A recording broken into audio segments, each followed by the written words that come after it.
তোমাদের মধ্যে একটি দল এরকম থাকা দরকার, যারা সৎ কাজে আদেশ ও মঙ্গলের জন্য মানুষজনকে ডাকবে, সৎ কাজে আদেশ করবে, অসৎ কাজে নিষেধ করবে।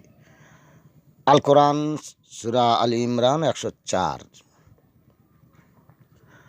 হাসান বাসরি রহমতুল্লাহ আলাইয়ের সোনা মণিমাণিক্যের ব্যবসার জন্য তিনি রোমে পৌঁছে একটি গাছতলায় বসে দেখছেন একটি স্বর্ণখচিত তাঁবুকে প্রদক্ষিণ করছে, আর কত কী বলে বলে চলে যাচ্ছে। সৈন্যরা, সুরসুন্দরী, রহনারা, আলেম, পণ্ডিত, ডাক্তার প্রভৃতি প্রমুখ সর্বশেষে রাজা ও রানী প্রদক্ষিণ করছে আর বলছে, হে পুত্র মোর, আজ যদি তুমি বেঁচে থাকতে এসব উপহার তোমায় দিতাম।